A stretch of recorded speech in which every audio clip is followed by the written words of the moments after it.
Intel, and Lenovo with keen insight on the sales processes, functions, and challenges. Gopal started Bsharp Sales Enablers in November 2012 with a vision to build technology tools that will enable companies build a winning sales team. Gopal has great passion for people development, and his current mission is to enable and empower the sales professional. He holds a BE in Electronics and Communication degree from CIT Coimbatore and PGDBA from IIM Lucknow. Let's all put our hands together and welcome Mr. Gopal Swaminathan. Hey, thank you.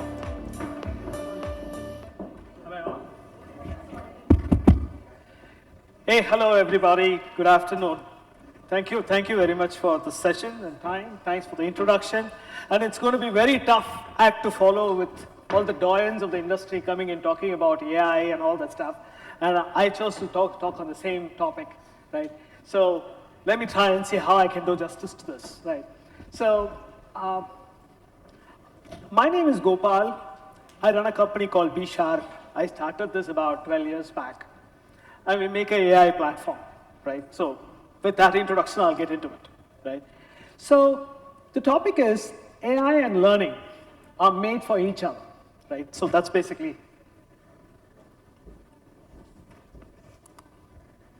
So this is Bsharp. You know, we care about information security.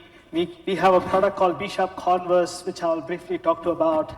We have a good set of customers from across the world, right? And one important thing which I think we should all learn as learning professionals, is actually how people learn, right?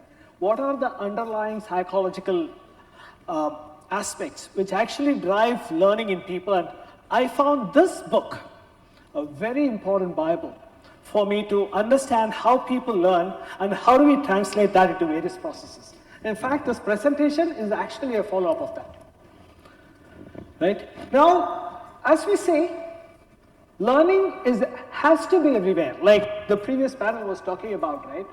There is so much transformation which is happening everywhere in the world, right? At the college level, getting jobs is tough. So we need to learn, do new things. At the industry level, industry itself is going through transformation, whichever industry you talk about, right? So right from, say, healthcare, finance, manufacturing, even defense, everything, going through complete change because of all this AI. So this, again, a paradigm change which is happening. And this paradigm change, I used to be there when PCs were launched, right? And it was a paradigm change which was happening over 10 years, 15 years, 20 years. Internet, it was much faster, right? But today, the entire paradigm change is happening in a couple of years, right? So the entire society is going to go through an upheaval. And if you actually look at, by elderly, I even think of senior professionals, right? Like job top ceiling is sort of coming down, right? So there is need for change, need for learning out there, right? So I feel that the entire society, right from a college kid to the person, my grandfather, right? My father, for that matter, right? Everybody has to learn and transform themselves. And that's going to be key, right? So learning, I feel, is one of the most important use cases of AI, right? And to do that, to impactfully use AI, we need to understand how actually the brain learns, right? And incorporate that process, right? So, this is a typical exercise people do, right? So think, close your eyes and think of a 100-rupee note. Now open your eyes and draw it. You cannot draw it, right?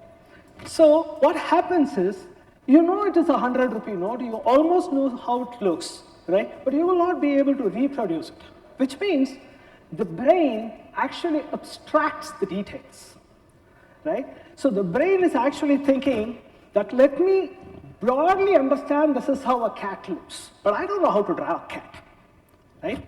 So if this is basically the pattern of the brain, then we need to not load the brain with a lot of details, right? We need to sort of remove the details, give the big picture to that person, like that, right? And have other tools which will sort of fill in the smaller details, right? So one of the ways you can do it is to have an enterprise class chatbot, right? where you have thousands and thousands and thousands of documents in your company, right? So you can basically load them all into a knowledge base, right? Have privacy filters which are set up out there, have multiple languages in which you can go and interact. So what happens is that the 100 rupee note ka big picture is with this man, right? But when they want to drive into the details as to how that logo is going to look, they're going to come out to this chatbot and ask in Kannada, or ask in Telugu, or ask in Tamil, or whichever language you have, and get the answer because it is there in the knowledge base, right? So if there is a way in which we can magically transform all the knowledge which we have into a specific artifact, right? And securely, and have a walled garden between internet and this artifact, right? So because the information in this artifact should not go to the internet. Information from the internet should not come into an artifact because this cannot start imagining, what this is all about, how to repair E2 error. This cannot imagine it, right? So if you do that, then what you're doing is underloading that person. You're clearing away the debris from that person's mind, right? You're making them think that I have to repair E2. That is my goal, right? The processes are sort of outsourced to us, a chatbot, right? So in my opinion, one of the first ways in which we can actually get the mind to focus and learn is to declutter the mind, right? Deload it from information. And I think the AI is a very good tool to make this happen, right? So we have a tool which does this, right? We have a fair amount of success on it. We have so customers like IFP and Lenovo and all these guys use it, right? These guys have thousands and thousands of documents. They load it, and the person in the field wants to repair a laptop, he can go and ask in Kannada, get an answer, and get this done, right? So the knowledge, see, again, like when I was selling computers, right, to colleges, they used to think, no, what will happen to the memory of the person, right? No, you cannot have learning through computers. What will happen to the memory of the person? Or you cannot do CAD through computers. What will happen to the artistic talent of that new person, right? Now, what we are trying to do is, this is not learning. This is just detail. Just outsource the detail to some tool and get this done, right? So declutter is the first part which I want to talk about. The second part about how we learn is we learn on the basis of what we already know, right? So for example, if I come and tell you, yesterday the Danes actually had a very good match against Canada and were able to trash the Canadians in their home soil and be able to, and they lost the match, right? You will not be able to get the context of it. But if I come and tell you today, there is this match, right? And we have to win this match for us to be able to be in a good position in finals. This is happening in Lucknow today. I'm going to go back to this room to go and do it. You know it. You know the context of it, right? Because learning actually happens on the basis of what we already know, right? Which means I need to have, this is like the previous panelist who was saying here, right? I need to have a scan of my brain. I need to know what I know, or the system needs to know what I know, right? And that is the only way we can actually build anchors on top of what they already know and build the network, right? So you can think about it like, these are all neurons which are connected, right? They're all bright, lit up neurons because those are neurons which have ideas in them. Now, between this neuron and this neuron, there needs to be a connection which needs to be made, right? Now, if there is a neuron which is lit already, then the connection making is easy.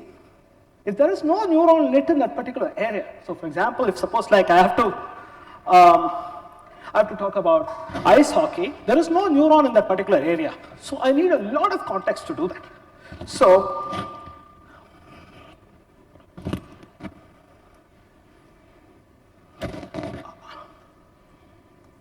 one second, please.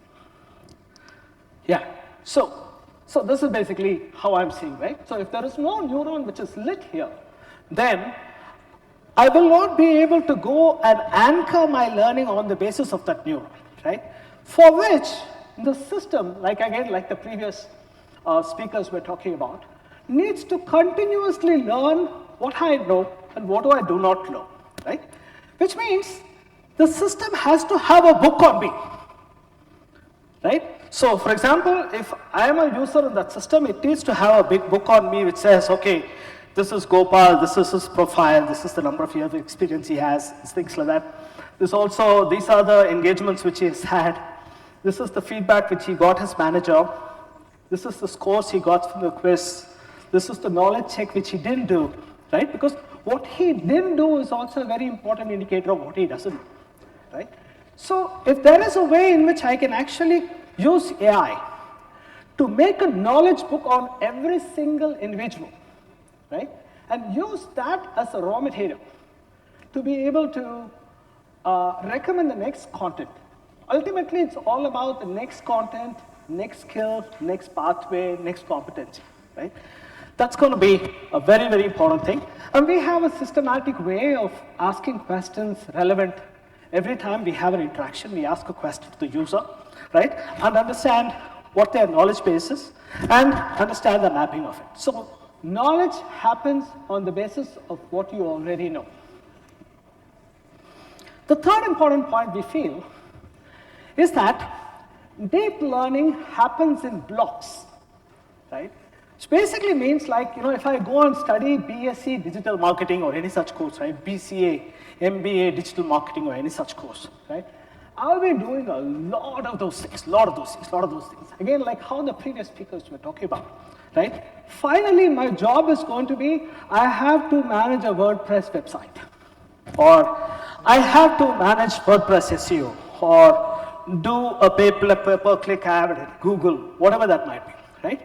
So I learned general things in college, whereas I have to do specific blocks. So we're calling this as a skill block, right? So a skill block is something which I can come and say, exactly, I can do a Excel dashboard for you, right?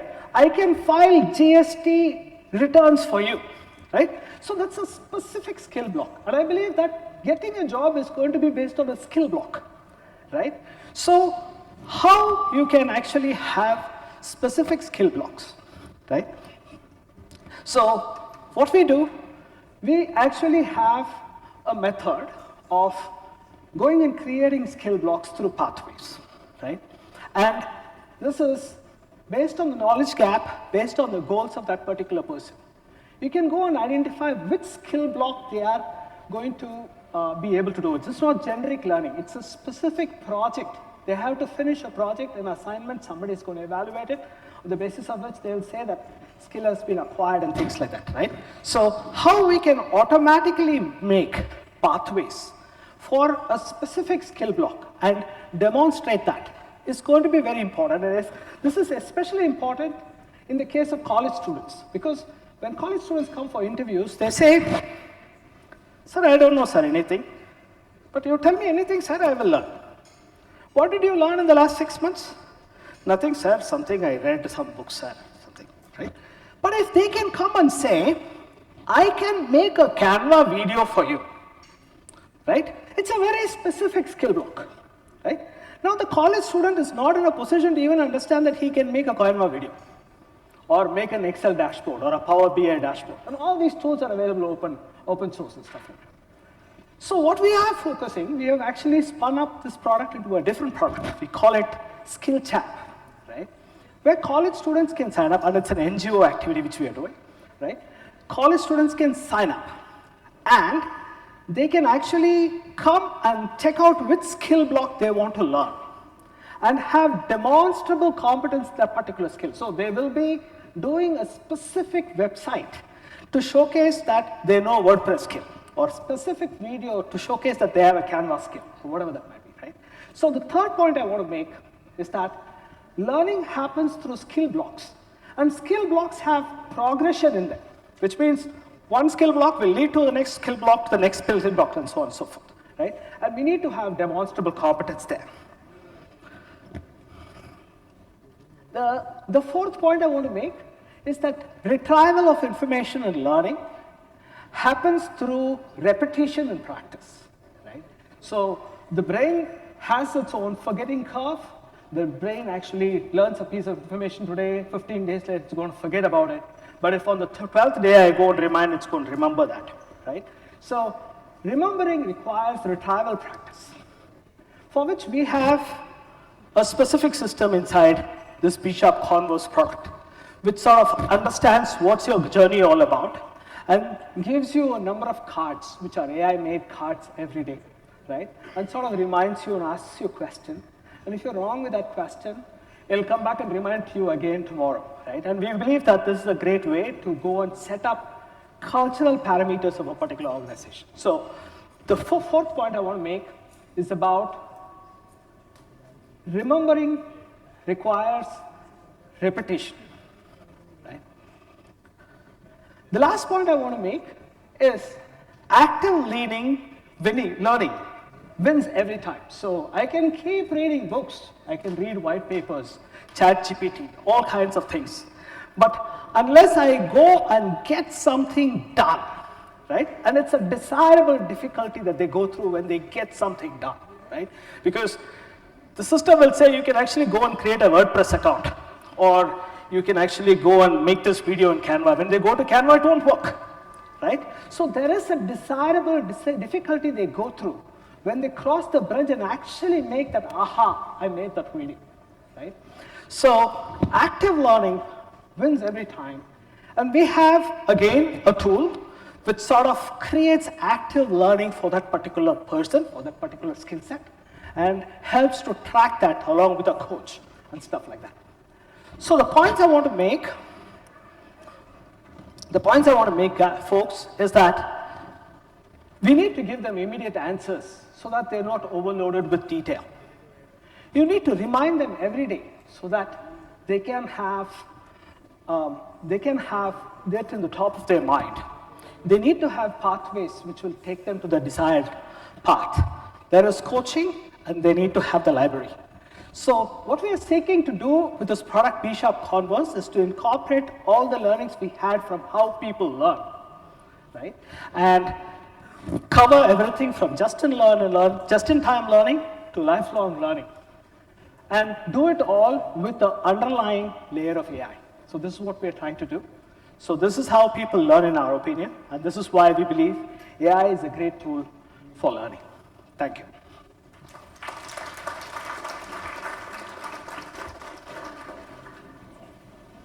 Yeah. Any questions? All right. Yes.